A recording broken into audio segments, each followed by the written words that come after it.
জামায়াতকে vote দিলে মানুষের জায়গা জমি ও সম্পদ দখল হয় না, হিন্দু সম্প্রদায়ের সম্পত্তি দখলকারীদেরই ভারত বন্ধু মনে করে। তাই আগামী নির্বাচন সিদ্ধান্ত নেবে বাংলাদেশ কি আবার চাঁদাবাজদের, দুর্নীতিবাজ, দখলবাজদের দখলে যাবে নাকি নতুন বাংলাদেশের দিকে যাবে। বৃহস্পতিবার সকালে কুমিল্লা ১১-১৪ গ্রাম আসনে উপজেলার ৩ নং কালিকাপুর ইউনিয়নের সুফুয়া নির্বাচনী সমাবেশে প্রধান অতিথির বক্তব্যে জামায়াত প্রার্থী ও নায়েব আমির ডক্টর সৈয়দ আবদুল্লাহ মোহাম্মদ তাহের এসব কথা বলেন।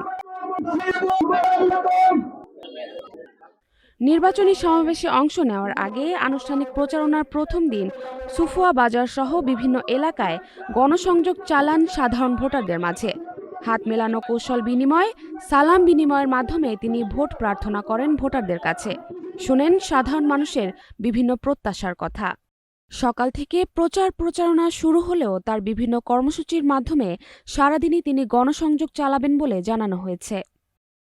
এ সময় উপস্থিত ছিলেন জামায়াত ইসলামী কেন্দ্রীয় মজলিস শুরা সদস্য সাবেক জেলা আমির আব্দুস সাত্তার, উপজেলা জামায়াতের আমির মোহাম্মদ মাহফুজুর রহমান, সাবেক আমির ভিপি শাহাবুদ্দিন, সভাপতিত্ব করেন জিএস খলিলুর রহমান মজুমদার সহ আরও অনেকে। জাহারা জেবিন তন্নি, নাগরিক প্রতিদিন।